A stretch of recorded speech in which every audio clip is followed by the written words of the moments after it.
ನನ್ನ ನಲ್ಮೆಯ ಎಲ್ಲ 10ನೇ ತರಗತಿಯ ವಿದ್ಯಾರ್ಥಿಗಳಿಗೆ ಆನ್ಲೈನ್ ಕ್ಲಾಸ್ಗೆ ಸ್ವಾಗತ. ವಿದ್ಯಾರ್ಥಿಗಳೇ, ನಮ್ಮ ಮುಂದಿನ ಚಾಪ್ಟರ್ 13 ಸ್ಟ್ಯಾಟಿಸ್ಟಿಕ್ಸ್. ಇದನ್ನು ನಾವು ಸಂಖ್ಯಾಶಾಸ್ತ್ರ ಅಂತ ಹೇಳಿಬಿಟ್ಟು ಕರೆಯಲ್ಪಡ್ತೀವಿ.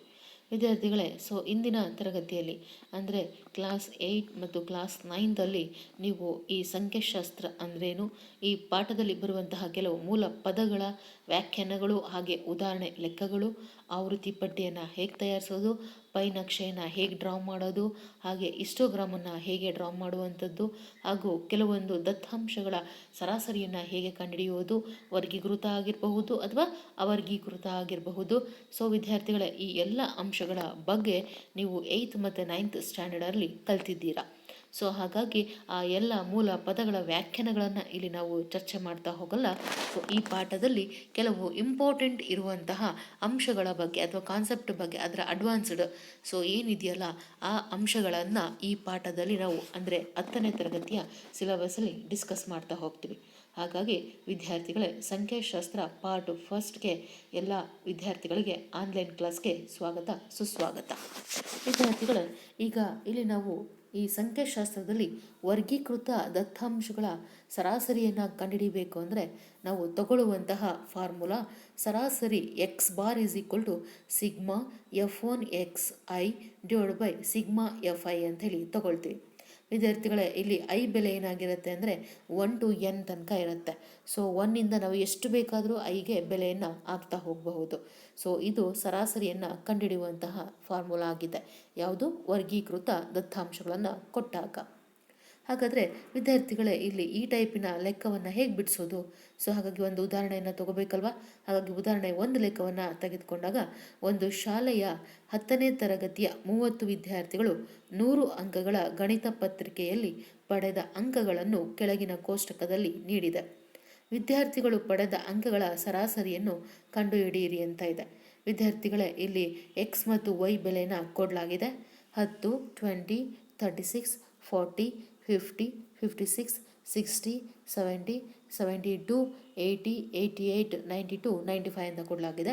ಹಾಗೆ ವೈ ಬೆಲೆಯನ್ನು ತಗೊಂಡ್ರೆ 11, 34, 32, 44, 11, 23, 1 ಅಂತ ಹೇಳಿ ಕೊಡಲಾಗಿದೆ.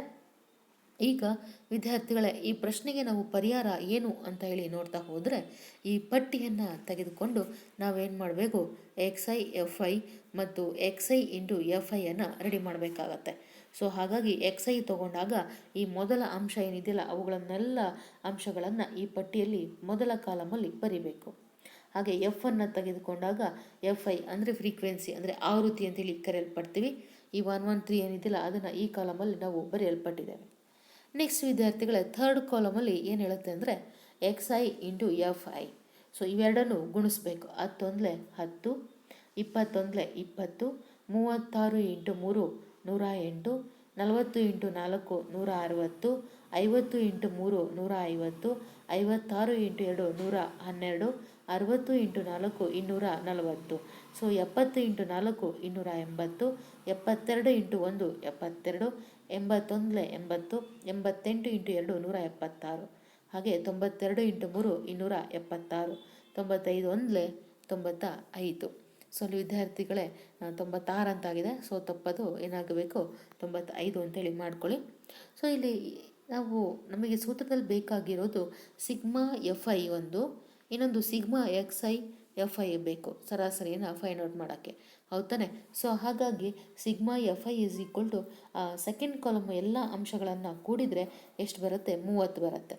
ಹಾಗೆಯೇ ಲಾಸ್ಟ್ ಕಾಲಮನ್ನು ಕೂಡಿದರೆ sigma XI FI is equal to 1779 ಅಂತೇಳಿ ತಗೊಳ್ತೀವಿ. ಹಾಗಾದರೆ ಸರಾಸರಿ X bar is equal to sigma FI XI divide by sigma FI ಅಂತೇಳಿ ತಗೊಳ್ತೀವಿ. Is equal to 1779 divide by 30. ವಿದ್ಯಾರ್ಥಿಗಳೇ, 30ರಿಂದ ಇದನ್ನು ನಾವು ಭಾಗಿಸಿದಾಗ 59.53 ಅಂಥೇಳಿ ಬರುತ್ತೆ. ಈ ರೀತಿಯಾಗಿ ನಾವು ಸರಾಸರಿಯನ್ನು ಕಂಡುಹಿಡಿತೇವೆ ವರ್ಗೀಕೃತ ದತ್ತಾಂಶಗಳನ್ನು ಕೊಟ್ಟಾಗ. ಹಾಗೆ ನೆಕ್ಸ್ಟು ಇದೇ ಸರಾಸರಿಯನ್ನು ನಾವು ನೇರ ವಿಧಾನದಿಂದ ಯಾವ ರೀತಿಯಾಗಿ ಕಂಡುಹಿಡಿಬಹುದು ಅಂತೇಳಿ. ವಿದ್ಯಾರ್ಥಿಗಳೇ, ಅದಕ್ಕೆ ಇಲ್ಲಿ ಒಂದು ಎಕ್ಸಾಂಪಲ್ ಲೆಕ್ಕವನ್ನು ಕೊಡಲಾಗಿದೆ. ವರ್ಗಾಂತರ ಮತ್ತು ವಿದ್ಯಾರ್ಥಿಗಳ ಸಂಖ್ಯೆ ಅಂತೇಳಿ ಎರಡು ಕಾಲಮನ್ನು ಕೊಟ್ಟಿದ್ದಾರೆ. ವರ್ಗಾಂತರವನ್ನು ತೆಗೆದುಕೊಂಡ್ರೆ 10 to 25, 25 to 40, 40 to 55, 55 to 70, 70 to 85, ಹಾಗೆ 85 to 100. ಸೊ ವಿದ್ಯಾರ್ಥಿಗಳ ಇದು ನೇರ ವಿಧಾನ. ಹಾಗೆ ವಿದ್ಯಾರ್ಥಿಗಳ ಸಂಖ್ಯೆಯನ್ನು ತಗೊಂಡ್ರೆ 2, 3, 7, 6, 6 ಅಂತೇಳಿ ಕರೆಯಲ್ಪಡ್ತೀವಿ. ಹಾಗಾದರೆ ಇಲ್ಲಿ ಇವುಗಳಿಗೆ ಸರಾಸರಿಯನ್ನು ಹೇಗೆ ಫೈಂಡ್ ಔಟ್ ಮಾಡಬೇಕು? ಸೊ ಇದಕ್ಕೆ formula X bar is equal to ಏನೋ sigma x i f i divide by sigma F I ಅಂತೇಳಿ ಕರೀತೇವೆ. ಸೊ ವಿದ್ಯಾರ್ಥಿಗಳೇ, ಇಲ್ಲಿ ನಾವು ವರ್ಗಾಂತರ ಮತ್ತು ವಿದ್ಯಾರ್ಥಿಗಳ ಸಂಖ್ಯೆ ಎರಡು ಕಾಲಮನ್ನು ತೆಗೆದುಕೊಂಡ್ಮೇಲೆ ಸೊ ಇದಕ್ಕೆ ಇನ್ನು ಎರಡು ಅಂಶಗಳನ್ನು ಏನು ಮಾಡಬೇಕು, ನಾವು ಪಟ್ಟಿಯಲ್ಲಿ ಹಾಕಲ್ಪಡಬೇಕಾಗತ್ತೆ. ಹಾಗಾದರೆ ವರ್ಗಾಂತರ ಕಾಲಮಲ್ಲಿ ತಗೊಂಡಾಗ 10 to 25, 25 to 40, 40 to 55, 55 to 70, 70 to 85, ಹಾಗೆ 85 to 100. ಹಾಗಾದರೆ ವಿದ್ಯಾರ್ಥಿಗಳ ಸಂಖ್ಯೆ ಎಫ್ ಐ ಅಂತ ಹೇಳಿ ತಗೊಂಡಾಗ 2, 3, 7, 6, 6, 6 ಅಂತೇಳಿ ಕರೆಯಲ್ಪಡ್ತೀವಿ. ಹಾಗಾದರೆ ವಿದ್ಯಾರ್ಥಿಗಳೇ, ಇಲ್ಲಿ ಏನು ವರ್ಗಾಂತರ ಕೊಡಲ್ಪಟ್ಟಿದಾರಲ್ಲ ಇವುಗಳ ಮಧ್ಯಬಿಂದುವನ್ನು ನಾವು ಕಂಡುಹಿಡಿಬೇಕು. ಸೊ ಮಧ್ಯಬಿಂದುವನ್ನು ಹೇಗೆ ಕಂಡುಹಿಡಿಯೋದು? ಮಧ್ಯಬಿಂದುವನ್ನು ಎಕ್ಸ್ ಐ ಎಂಬ ಅಕ್ಷರದಿಂದ ನಾವು ಸೂಚಿಸಲ್ಪಡ್ತವೆ. 10ರಿಂದ 25 ಇದೆ.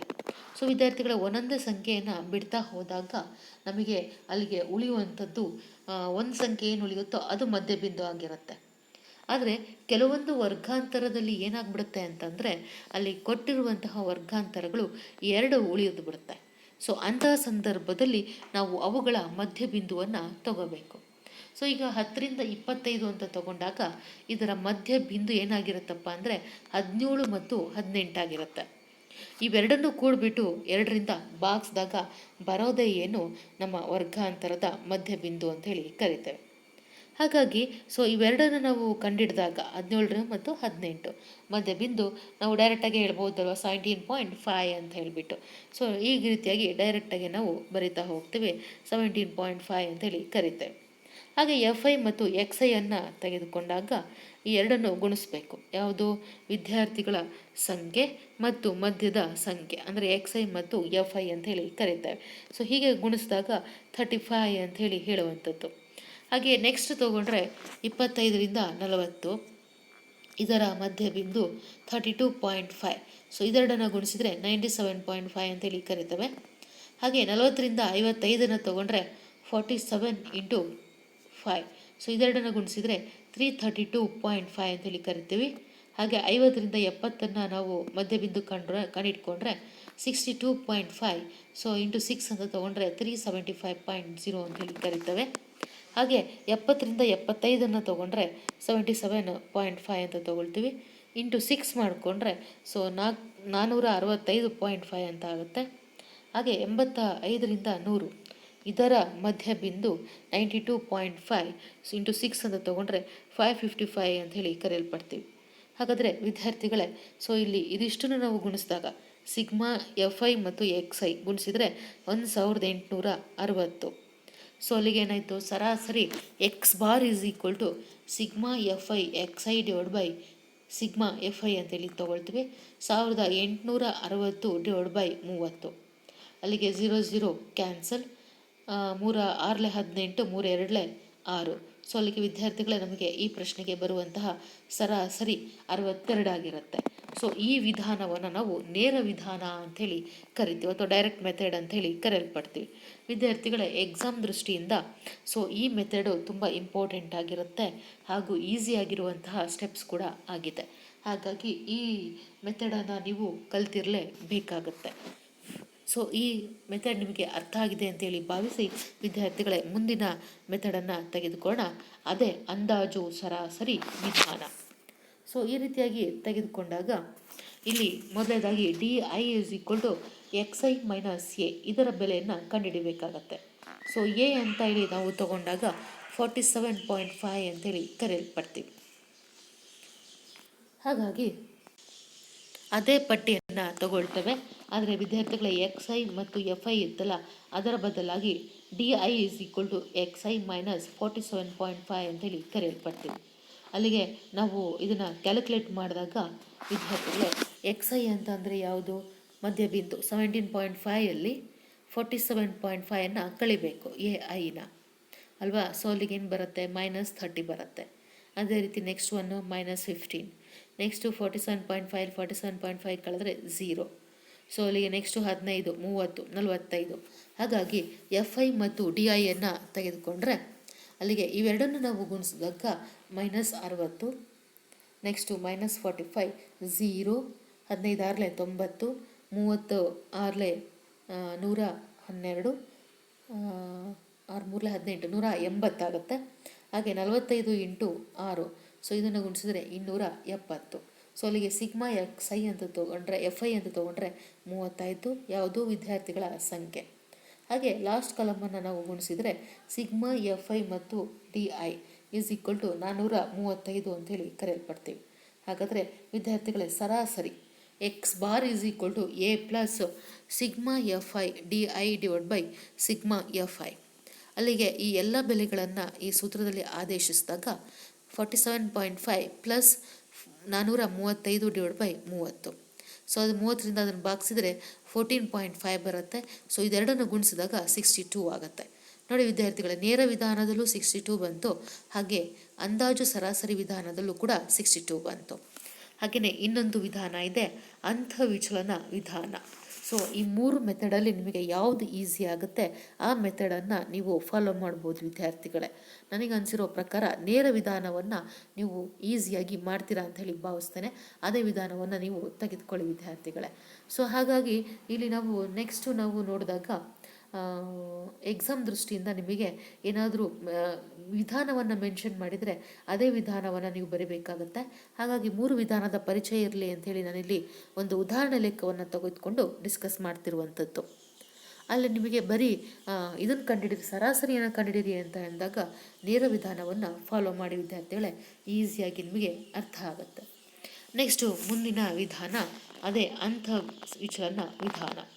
So DI = XI - A. So ಈಗ ಆಲ್ರೆಡಿ ನಾವು A ಕಂಡುಹಿಡ್ಕೊಂಡಿದ್ದೀವಿ 47.5 ಅಂತ ಹೇಳಿ. ಸೊ H ಅಂದರೆ 15 ವಿದ್ಯಾರ್ಥಿಗಳೇ. ಸೊ ಇಲ್ಲಿ ವರ್ಗಾಂತರ ವಿದ್ಯಾರ್ಥಿಗಳ ಸಂಖ್ಯೆ ಮಧ್ಯ ಬಿಂದು. ಸೊ ಈ 3 ಕಾಲಮ್ನು 2 ಮೆಥಡಲ್ಲೂ ನೋಡಿದ್ವಿ. ಅವೇ ಕಾಲಮ್ಸ್ಗಳನ್ನು ಇಲ್ಲಿ ನಾವು ಬರ್ಕೋಬೇಕಾಗತ್ತೆ. ನೆಕ್ಸ್ಟ್ ಇನ್ನೊಂದು ವಿಧಾನ ಅಂದರೆ ಇದೇ ವಿಧಾನದಲ್ಲಿ ಇನ್ನೆರಡು ಎಕ್ಸ್ಟ್ರಾ ಕಾಲಮ್ ಆ್ಯಡ್ ಆಗುತ್ತೆ. UI = XI - 47.5 / 15. ಹಾಗೆ FI × UI ಇವೆರಡರ ಗುಣಲಬ್ಧ. ಅಲ್ಲಿಗೆ ಇದನ್ನು ನಾವು ಕ್ಯಾಲ್ಕುಲೇಟ್ ಮಾಡಿದಾಗ -2 ಬರುತ್ತೆ. -1 0 1 2 3. ಹಾಗೆ ವಿದ್ಯಾರ್ಥಿಗಳ FI ಮತ್ತು UI ಇದೆರಡನ್ನು ಗುಣಿಸಿದರೆ 2 2 4 ಮೈನಸ್ಗೆ ಮೈನಸ್ಸು. ಸೊ -4 3 1 3 -3 7 × 0 0 6 1 6 6 2 12 6 3 18. ಹಾಗಾಗಿ ವಿದ್ಯಾರ್ಥಿಗಳ ಇದಿಷ್ಟು ನಾವು ಕ್ಯಾಲ್ಕುಲೇಟ್ ಮಾಡಿದಾಗ ಸಿಗ್ಮಾ FI UI = 29 ಅಂತ ಆಯಿತು. ಸಿಗ್ಮಾ FI = 30 ಅಂತ ಕರೆಯಲ್ಪಡ್ತೀವಿ. ಹಾಗಾದರೆ ಇಲ್ಲಿ ಅಂತಃವಿಚಲನ ವಿಧಾನದಲ್ಲಿ ನಾವು ಸರಾಸರಿ ಕಂಡುಹಿಡಿಯಬೇಕಾದ್ರೆ ಬಳಸುವಂತಹ formula X bar = A plus sigma FI UI / sigma FI × H. So ಅಲ್ಲಿಗೆ 47.5 × 29 / 30 × 15. ಸೊ ಅಲ್ಲಿಗೆ ವಿದ್ಯಾರ್ಥಿಗಳ 15 1 15 2 30. ಅಲ್ಲಿಗೆ ಉಳಿಯೋದು 47.5 + 29 / 2. ಅಲ್ಲಿಗೆ ಅದನ್ನು ಡಿವೈಡ್ ಮಾಡಿದರೆ 47.5 × 14.5. ಸೊ ಅಲ್ಲಿಗೆ ಎರಡನ್ನೂ ಕೂಡಿದಾಗ 62 ಅಂಥೇಳಿ ಆಯಿತು. ಸೊ ಅಲ್ಲಿಗೆ ವಿದ್ಯಾರ್ಥಿಗಳೇ 3 ವಿಧಾನದಲ್ಲೂ ಕೂಡ ಸರಾಸರಿ ಬೆಲೆ ಏನು ಬಂತು, ಒಂದೇ ಬಂದಿದೆ ಅಲ್ವಾ. ಹಾಗಾಗಿ ಈ 3 ವಿಧಾನದಲ್ಲಿ ಯಾವುದೇ ವಿಧಾನ ತಗೊಂಡ್ರೂ ನಮಗೆ ಸರಾಸರಿ ಸೇಮ್ ಬರುತ್ತೆ ಅನ್ನುವಂತಹ ಒಂದು ಕನ್ಕ್ಲೂಷನ್ಗೆ, ತೀರ್ಮಾನಕ್ಕೆ ನಾವು ಬರ್ತೇವೆ ವಿದ್ಯಾರ್ಥಿಗಳೇ. ಹಾಗಾದರೆ ಈ ಒಂದು ಲೆಕ್ಕವನ್ನು ತಗೊಂಡು 3 ವಿಧಾನಗಳು ನಿಮಗೆ ಅರ್ಥ ಆಗಿದೆ ಅಂತೇಳಿ ನಾನು ಭಾವಿಸ್ತೇನೆ ಅಲ್ವಾ. ಹಾಗಾದರೆ ವಿದ್ಯಾರ್ಥಿಗಳೇ, ಇದರ ಪ್ರಕಾರ ಒಂದು ನೆನಪಲ್ಲಿಡಬೇಕಾಗಿರೋ ಅಂಶಗಳ ಬಗ್ಗೆ ನಾವು ನೋಡ್ತಾ ಹೋಗೋಣ.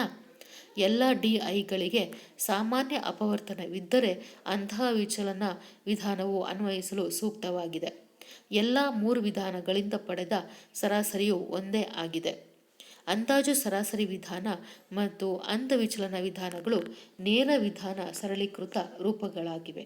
ನೋಡಿ ವಿದ್ಯಾರ್ಥಿಗಳೇ, ಅದಕ್ಕೆ ಹೇಳ್ತಾ ಇರೋದು, ಈ ಮೂರು ವಿಧಾನದಲ್ಲಿ ನಾವು ತೆಗೆದುಕೊಂಡಾಗ ಸರಾಸರಿ, ಅಂತವಿಚಲನ ಮತ್ತು ನೇರ ವಿಧಾನಗಳನ್ನು ತಗೊಂಡಾಗ ಅದರಲ್ಲಿ ಯಾವುದೋ ನೇರ ವಿಧಾನ ತುಂಬ ಸರಳವಾಗಿ ತುಂಬ ಈಸಿಯಾಗಿ ಅರ್ಥ ಆಗುವಂತಹ ವಿಧಾನವಾಗಿದೆ. ಸೊ ಆ ವಿಧಾನವನ್ನು ಫಾಲೋ ಮಾಡಿ ಅಂಥೇಳಿ ಇಲ್ಲಿ ಕೊಡಲ್ಪಟ್ಟಿದ್ದಾರೆ. ಹಾಗಾದರೆ ಈ ಲೆಕ್ಕ ನಿಮಗೆ ತುಂಬ ಚೆನ್ನಾಗಿ ಅರ್ಥ ಆಗಿದೆ ಅಂತೇಳಿ ಭಾವಿಸ್ತಾರೆ. ಹಾಗೆ ನೆನಪಲ್ಲಿಡಬೇಕಾಗಿರುವ ಅಂಶಗಳು ಕೂಡ ತಿಳಿದಿದೆ ಅಂತೇಳಿ ತಿಳಿತೀನಿ ವಿದ್ಯಾರ್ಥಿಗಳ. ಹಾಗೆ ನೆಕ್ಸ್ಟ್ ಉದಾಹರಣೆ 2 ಕೂಡ ಅದೇ ಟೈಪಲ್ಲೇ ಮಾಡುವಂಥದ್ದು. ಹಾಗಾಗಿ ವಿದ್ಯಾರ್ಥಿಗಳೇ, ಈ ಏನು ಒಂದೇ ಪಟ್ಟಿಯಲ್ಲಿ ನಾವು ಏನು ಮಾಡಬಹುದು, 3 ವಿಧಾನವನ್ನು ಅಳವಡಿಸ್ಕೊಂಡು ಕ್ಯಾಲ್ಕುಲೇಟ್ ಮಾಡಬಹುದು. ಅದಕ್ಕೆ ನೀವು ಪಟ್ಟಿ ನೆನಪಲ್ಲಿ ಇಟ್ಕೋಬೇಕಾಗಿರೋ ಅಂಶಗಳು ಯಾವುದಪ್ಪ ಅಂದರೆ XI, FI, ಆಮೇಲೆ XI ಅಂದರೆ ಆ ವರ್ಗಾಂತರದ ಮಧ್ಯಬಿಂದು, ಆಮೇಲೆ DI = XI - 50. ನೆಕ್ಸ್ಟ್ ಕಾಲಮಲ್ಲಿ UI = XI - 20/10. ನಂತರ FI, XI, ಹಾಗೆ FI, DI ಮತ್ತು FI ಮತ್ತು UI ಈ ಎಲ್ಲ ಅಂಶಗಳನ್ನು ವಿದ್ಯಾರ್ಥಿಗಳೇ ಚೆನ್ನಾಗಿ ನೆನಪಲ್ಲಿ ಇಟ್ಕೊಂಡು ಇದೇ ಪ್ರಕಾರ ಇಲ್ಲಿ ನಾವು ಏನು ಮಾಡಬಹುದು, 3 ವಿಧಾನವನ್ನು ಅಳವಡಿಸಬಹುದು. ಹಾಗಾದರೆ 2ನೇ ಲೆಕ್ಕವನ್ನು ಕೂಡ ನೀವೇ ಬಿಡಿಸಿ ವಿದ್ಯಾರ್ಥಿಗಳೇ. 3ನೇ ಪ್ರಶ್ನೆಯೂ ಕೂಡ ನಿಮಗೆ ನಾನು ಬಿಡಲ್ಪಟ್ಟಿದ್ದೇನೆ. ಅಲ್ಲಿಗೆ ಈ ಉದಾಹರಣೆ ಲೆಕ್ಕಗಳು ಎಲ್ಲ ಅರ್ಥ ಆಗಿದೆ ಅಂತೇಳಿ ಭಾವಿಸಿ ಮುಂದೆ ಹೋಗೋಣ. ಅದೇ ಅಭ್ಯಾಸ 13.1. ವಿದ್ಯಾರ್ಥಿಗಳೇ, ಈ 13.1ರಲ್ಲಿ ಟೋಟಲಾಗಿ ನಿಮಗೆ 9 ಲೆಕ್ಕಗಳನ್ನು ಇಡಲಾಗಿದೆ. ಸೊ ಈ 9ರಲ್ಲಿ ನಾನು ಇಂಪಾರ್ಟೆಂಟ್ ಮಾತ್ರ ಡಿಸ್ಕಸ್ ಮಾಡ್ತಾ ಹೋಗ್ತೀನಿ. ಇನ್ನು ಉಳಿದ ಪ್ರಶ್ನೆಗಳನ್ನು ನಾನು ನಿಮಗೆ ಹೋಮ್ವರ್ಕಾಗಿ ಕೊಟ್ಟಿರ್ತೀನಿ ವಿದ್ಯಾರ್ಥಿಗಳೇ. ಸೊ ಅವುಗಳನ್ನು ನೀವು ಈಸಿಯಾಗಿ ಮ್ಯಾಥ್ಸ್ ಹೋಮ್ವರ್ಕಲ್ಲಿ ಮಾಡಬೇಕಾಗತ್ತೆ. ಹಾಗಾದರೆ ವಿದ್ಯಾರ್ಥಿಗಳೇ, ಅಭ್ಯಾಸ ನಾವು ತೆಗೆದುಕೊಂಡಾಗ ಅದರಲ್ಲಿ ಮೊದಲ ಪ್ರಶ್ನೆಗೆ ಪರಿಹಾರ ಏನು ಅನ್ನೋದನ್ನು ನೋಡ್ತಾ ಹೋದರೆ, ಸೊ ಮೊದಲ ಪ್ರಶ್ನೆ ಏನಿದೆ? ಮೊದಲನೇ ಪ್ರಶ್ನೆ, ವಿದ್ಯಾರ್ಥಿಗಳು ಒಂದು ತಂಡವು ತಮ್ಮ ಪರಿಸರ ಅರಿವು ಕಾರ್ಯಕ್ರಮದ ಭಾಗವಾಗಿ ಒಂದು ಸಮೀಕ್ಷೆಯನ್ನು ನಡೆಸಿ ಒಂದು ಜನವಸತಿ ಪ್ರದೇಶಕ್ಕೆ ಸಂಬಂಧಿಸಿದಂತೆ 20 ಮನೆಗಳಲ್ಲಿರುವ ಗಿಡಗಳ ಸಂಖ್ಯೆಗಳ ದತ್ತಾಂಶವನ್ನು ಕೆಳಗಿನಂತೆ ಸಂಗ್ರಹಿಸಿತು. ಪ್ರತಿ ಮನೆಯಲ್ಲಿರುವ ಗಿಡಗಳ ಸರಾಸರಿಯನ್ನು ಕಂಡುಹಿಡಿಯಿರಿ ಅಂತಿದೆ. ಸೊ ಗಿಡಗಳ ಸಂಖ್ಯೆ 0 to 10, 2 to 4, 4 to 6, 6 to 8, ಹಾಗೆ 8 to 10, 10 to 12, 12 to 14. ಹಾಗೆ ಮನೆಗಳ ಸಂಖ್ಯೆ 1, 2, 1, 5, 6, 2, 3 ಅಂತೇಳಿ ಕರಿತೀವಿ. ನೀವು ಸರಾಸರಿಯನ್ನು ಕಂಡುಹಿಡಿಯಲು ಯಾವ ವಿಧಾನವನ್ನು ಬಳಸ್ತೀರಿ ಮತ್ತು ಏಕೆ ಅಂತೇಳಿ ಪ್ರಶ್ನೆಯನ್ನು ಕೇಳಲಾಗಿದೆ ವಿದ್ಯಾರ್ಥಿಗಳೇ. ಸೊ ಈ ಪ್ರಶ್ನೆಗೆ ನಾವು ಉತ್ತರವನ್ನು ತೆಗೆದುಕೊಂಡ್ರೆ A = 7, H = 2 ಅಂಥೇಳಿ ತಗೊಳ್ತೀವಿ. ಇದಕ್ಕೆ ನಾವು ತಗೊಳ್ಳುವಂತಹ ಪಟ್ಟಿ ಗಿಡಗಳ ಸಂಖ್ಯೆ XI, ಹಾಗೆ ಮನೆಗಳ ಸಂಖ್ಯೆಯನ್ನು FI ತೊಗೊಂಡಿದ್ದೀವಿ. Next XI, DI = XI - 7, UI = XI - 20/2. ಹಾಗೆ FI, XI, FI, DI, last FI, UI ಅಂತ ಹೇಳಿಬಿಟ್ಟು ಕಾಲಮ್ಸ್ಗಳನ್ನು ತಗೊಳ್ಳಲಾಗಿದೆ. ಹಾಗಾಗಿ ವಿದ್ಯಾರ್ಥಿಗಳ ವರ್ಗಾಂತರವನ್ನು ತಗೊಂಡ್ರೆ 0 to 2, 2 to 4, 4 to 6, 6 to 8, 8 to 10, 10 to 12, 12 to 14. ಹಾಗೆ FI ಅನ್ನು 1 to 1, 5, 6, 2, 3. So sigma FI = 20. ಹಾಗೆ XI ಅಂತ ತಗೊಂಡಾಗ 1, 3, 5, 7, 9, 11, 13. ಹಾಗೆ DI = ಏನು? XI - 7. ಸೊ XI ಅಂದರೆ ಇದು ಈ ಕಾಲಮ್, ಥರ್ಡ್ ಕಾಲಮ್ ವಿದ್ಯಾರ್ಥಿಗಳೇ. ಸೊ 1 - 7 ಅಂದರೆ -6, 3 - 7 ಅಂದರೆ -4, 5 - 7 ಅಂದರೆ -2, 7 - 7 ಅಂದರೆ 0, ಹಾಗೆ 9 - 7 ಅಂದರೆ 2, 11 - 7 ಅಂದರೆ 4, 13 - 7 ಅಂದರೆ 6. ಹಾಗೆ UI ಅನ್ನು ತಗೊಂಡಾಗ XI - 20/2.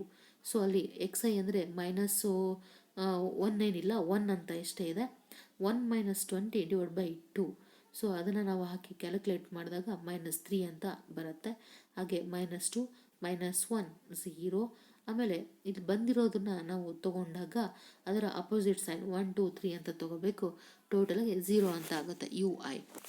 ಹಾಗೆ FI ಮತ್ತು XI, FI ಸೆಕೆಂಡ್ ಕಾಲಮ್ ಮತ್ತು ಫಸ್ಟ್ ಕಾಲಮ್ನ ಬಳಸಿದಾಗ 1, 6, 5, ಆಮೇಲೆ 35, 9 6 54, 11 2 22, 13 3 39. ಅಲ್ಲಿಗೆ ವಿದ್ಯಾರ್ಥಿಗಳು ಇದಿಷ್ಟನ್ನು ನಾವು ಕೂಡಿದಾಗ 162 ಅಂತೇಳಿ ಬರುತ್ತೆ. ಹಾಗೆಯೇ ಎಫ್ ಐ ಡಿ ಐಯನ್ನು ತೆಗೆದುಕೊಂಡ್ರೆ -6 -8 -2 0 12 8 18. ಸೊ ಅಲ್ಲಿಗೆ ಇದಿಷ್ಟನ್ನು ತಗೊಂಡು ಇದಿಷ್ಟನ್ನು ನಾವು ಕೂಡ ಕಳೆದ್ರೆ 22 ಅಂಥೇಳಿ ಕರೆಯಲ್ಪಡ್ತೀವಿ. Next last column f I ಮತ್ತು ಯು ಐ -3 -4 -5 0 6 ನೆಕ್ಸ್ಟ್ 4 9. ಸೊ ವಿದ್ಯಾರ್ಥಿಗಳ ಇದಿಷ್ಟನ್ನು ಕೂಡಿಕೊಂಡು ಇದಿಷ್ಟು ಕೂಡಿಬಿಟ್ಟು ಸೊ ಇದರಲ್ಲಿ ಇದನ್ನು ಕಳೆದ್ರೆ ನಮಗೆ ಬರೋದು 11 ಅಂಥೇಳಿ ಕರೆಯಲ್ಪಡ್ತೀವಿ. ಸೊ ಈ ರೀತಿಯಾಗಿ ನಾವು ವಿದ್ಯಾರ್ಥಿಗಳ ಪಟ್ಟಿಯನ್ನು ತಯಾರು ಮಾಡ್ತೇವೆ. ಸೊ ಮೇಲಿನ ಕೋಷ್ಟಕದಿಂದ sigma F I is equal to 35.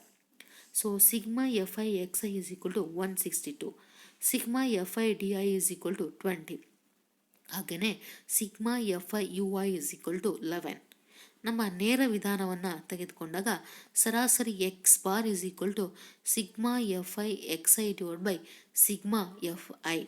So ಅಲ್ಲಿಗೆ 1620 divide by 20. So 0 0 cancel.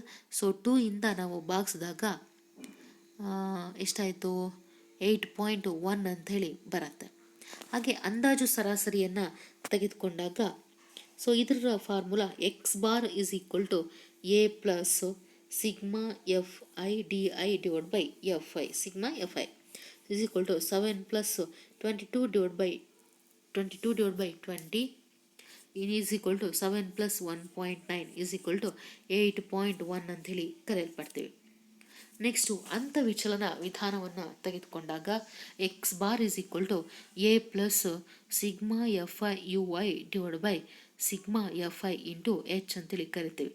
So ಅಲ್ಲಿಗೆ ವಿದ್ಯಾರ್ಥಿಗಳ ಇದನ್ನು ಆದೇಶಿಸಿದರೆ 7 ಪ್ಲಸ್ 11 ಡಿವೈಡ್ ಬೈ 20 ಇಂಟು 2 ಅಲ್ಲಿಗೆ 7 ಪ್ಲಸ್ 1.1 ಬರುತ್ತೆ.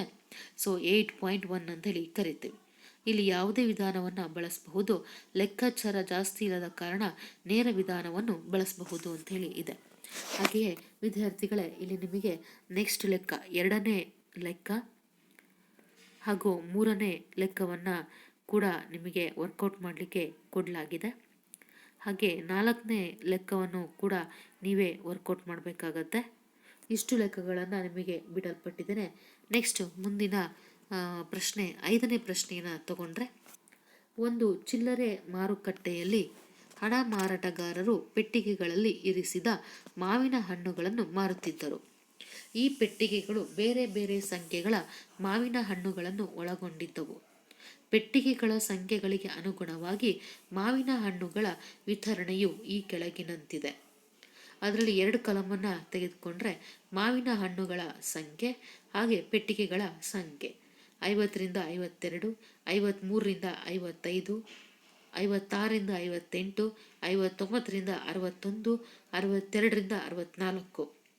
ಹಾಗೆಯೇ ವಿದ್ಯಾರ್ಥಿಗಳೇ ಪೆಟ್ಟಿಗೆಗಳ ಸಂಖ್ಯೆಯನ್ನು ತಗೊಂಡ್ರೆ 15, 110, 135, 115, 25. ಸೊ ಪೆಟ್ಟಿಗೆಗಳಲ್ಲಿ ಇರಿಸಿದ ಮಾವಿನ ಹಣ್ಣುಗಳ ಸರಾಸರಿಯನ್ನು ಕಂಡುಹಿಡಿಯಿರಿ ಅಂತಿದೆ. ಸೊ ಸರಾಸರಿಯನ್ನು ಕಂಡುಹಿಡಿಯಲು ನೀವು ಯಾವ ವಿಧಾನವನ್ನು ಆಯ್ಕೆ ಮಾಡ್ತೀರಿ ಅಂತ ಹೇಳಿ ಕೊಟ್ಟಿದ್ದಾರೆ. ಸೊ ಇಂದಿನ ಪ್ರಶ್ನೆಯಲ್ಲಿ ನಾವು ಕಲ್ತಿರೋಂಗೆ ಏನು ಕಾಲಮ್ ಇತ್ತಲ್ಲ X i f I, X I D I ಮತ್ತು ಯು ಐ, ಹಾಗೆ F I D I, f I ಮತ್ತು ಯು ಐ, ಈ ಪಟ್ಟಿಯನ್ನು ತಗೋಬೇಕಾಗತ್ತೆ. ವಿದ್ಯಾರ್ಥಿಗಳ ಈ ಪಟ್ಟಿಯನ್ನು ನಾವು ತಗೊಂಡಾಗ ಆ ಪಟ್ಟಿಯಲ್ಲಿ ಬೆಲೆಗಳನ್ನೆಲ್ಲ ಆದೇಶಿಸಿದರೆ 50ರಿಂದ 52, 53ರಿಂದ 55, 56ರಿಂದ 58, 59ರಿಂದ 61, 62ರಿಂದ 64 ಅಂತೇಳಿ ಕೊಡಲ್ಪಟ್ಟಿದ್ದಾರೆ ವರ್ಗಾಂತರ. ಸೊ ಅದನ್ನು ಮೊದಲ ಪಟ್ಟಿಯಲ್ಲಿ ನಾವು ತಗೊಂಡಿದ್ದೇವೆ. ಹಾಗೆ ಎಫ್ ಐ ಕೂಡ ಕೊಟ್ಟಿದ್ದಾರೆ 15, 110, 135, 115, 25.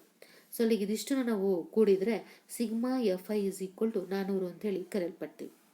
ಹಾಗಾದರೆ x i is equal to ಏನಾಗಿರುತ್ತೆ, ಇವುಗಳ ಮಧ್ಯಬಿಂದು 50ರಿಂದ 52 ಇದೆಯಲ್ಲ, ಇವುಗಳ ಮಧ್ಯಬಿಂದು 51, 54, 57, 60, 63. ಹಾಗೆ ವಿದ್ಯಾರ್ಥಿಗಳೇ D I is equal to X I minus 150. So ಅಲ್ಲಿಗೆ ನಾವು ಕಳೆಯಲ್ಪಟ್ಟರೆ -6, -3, 0, 3, 6 ಅಂತೇಳಿ ಬೆಲೆ ನಮಗೆ ಬರ್ತಾ ಹೋಗುತ್ತೆ.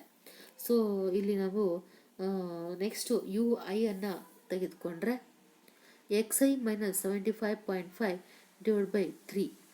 ಸೊ -2, -1, 0, 1, 2 ಅಂತೇಳಿ ತಗೊಳ್ತೀವಿ. ಹಾಗೆಯೇ ನೆಕ್ಸ್ಟು ಕಾಲಮಲ್ಲಿ FI/DI ತಗೊಂಡ್ರೆ 90 -90 -330 0 345 150. ಸೊ ಅಲ್ಲಿಗೆ ಇದಿಷ್ಟನ್ನು ನಾವು ಕೂಡಿಬಿಟ್ಟು ಕಳೆದ್ರೆ 75 ಬರುತ್ತೆ. ಹಾಗೆ ಲಾಸ್ಟ್ ಕಾಲಮ್ FI ಮತ್ತು UI. ಸೊ ಅಲ್ಲಿಗೆ -30 -110 0 115 50. ಸೊ ಅಲ್ಲಿಗೆ ಕ್ಯಾಲ್ಕುಲೇಟ್ ಮಾಡಿದ್ರೆ 25. ಹಾಗಾದರೆ ಈ ಪಟ್ಟಿಗೆ ಸರಾಸರಿಯನ್ನು ನಾವು ತಗೊಂಡ್ರೆ ಅಂದಾಜು ಸರಾಸರಿ ವಿಧಾನ x⁻ = a + sigma DI/XI / sigma FI. So ಅಲ್ಲಿಗೆ 57 + 75 / 400. ಅಲ್ಲಿಗೆ ಏನಾಯಿತು 57 + 0.1875 ವಿದ್ಯಾರ್ಥಿಗಳೇ. ಸೊ ಅಲ್ಲಿಗೆ ಕೂಡಿದರೆ 57.19 ಅಂತ ಹೇಳಿ ಕರೆಯಲ್ಪಡ್ತೀವಿ. ಅಂಥ ವಿಚಲನ ವಿಧಾನವನ್ನು ತಗೊಂಡ್ರೆ x⁻ = a + sigma FI/UI / sigma FI into H ಅಂತ ತಗೊಳ್ತೀವಿ. ಅಲ್ಲಿಗೆ 57 + 25 / 400 ಇಂಟು 3. ಹಾಗಾದರೆ 57 + 0.1875 ಅಲ್ಲಿ ಕೂಡಿದರೆ 57.19. ಹಾಗಾಗಿ ಅಂತರ್ವಿಚಲನ ವಿಧಾನ, ಅಂದಾಜು ಸರಾಸರಿ ಮತ್ತು ನೇರ ವಿಧಾನವನ್ನು ತಗೊಂಡ್ರೂ ಕೂಡ ನಾವು ಇಲ್ಲಿ ನಮಗೆ ಬರೋದು 57.19 ಅಂತ ಬರುತ್ತೆ. ಆದರೆ ಈ ಪ್ರಶ್ನೆಗೆ ಅತಿ ಸೂಕ್ತವಾಗಿರುವಂಥದ್ದು ಅಂದಾಜು ಸರಾಸರಿ ವಿಧಾನ ಅಂತೇಳಿ ಕರೆಯಲ್ಪಡ್ತೀವಿ. ಹಾಗಾದರೆ ವಿದ್ಯಾರ್ಥಿಗಳೇ, ಈ ಅಭ್ಯಾಸದಲ್ಲಿ ಏನು ನಾವು 5 ಲೆಕ್ಕಗಳನ್ನು ನೋಡಿದ್ವಿ. 5 ಲೆಕ್ಕಗಳು ನಿಮಗೆ ಚೆನ್ನಾಗಿ ಅರ್ಥ ಆಗಿದೆ ಅಂತೇಳಿ ಭಾವಿಸ್ತೇನೆ. ನಾನು ಕೊಟ್ಟಿರುವಂತಹ 3 ಲೆಕ್ಕಗಳನ್ನು ನೀವು ಮ್ಯಾಥ್ಸ್ ಹೋಮ್ವರ್ಕಲ್ಲಿ ಮಾಡ್ತೀರಾ ಅಂತ ಹೇಳಿ ಭಾವಿಸಿ. ಸೊ ಈ ಅಭ್ಯಾಸವನ್ನು ಇಲ್ಲಿಗೆ ನಾನು ಮುಕ್ತಾಯಗೊಳಿಸ್ತೇನೆ. ವಿದ್ಯಾರ್ಥಿಗಳ ಅಭ್ಯಾಸ ಮುಕ್ತಾಯ ಆಗಿಲ್ಲ, ಆದರೆ ನಮ್ಮ ಸಂಖ್ಯಾಶಾಸ್ತ್ರದ ಪಾರ್ಟ್ 1 ಭಾಗ ಮಾತ್ರ ಮುಕ್ತಾಯವಾಗಿದೆ. ಈ ಅಭ್ಯಾಸದಲ್ಲಿರುವಂತಹ ಮುಂದಿನ ಲೆಕ್ಕಗಳನ್ನು ಮುಂದಿನ ಅವಧಿಯಲ್ಲಿ ಅಂದರೆ ಸಂಖ್ಯಾಶಾಸ್ತ್ರ ಪಾರ್ಟ್ 2 ನೋಡ್ತಾ ಹೋಗೋಣ. ಹಾಗಾಗಿ ವಿದ್ಯಾರ್ಥಿಗಳೇ, ಅಲ್ಲಿಯವರೆಗೆ ನಿಮ್ಮೆಲ್ಲರಿಗೂ ಧನ್ಯವಾದಗಳು.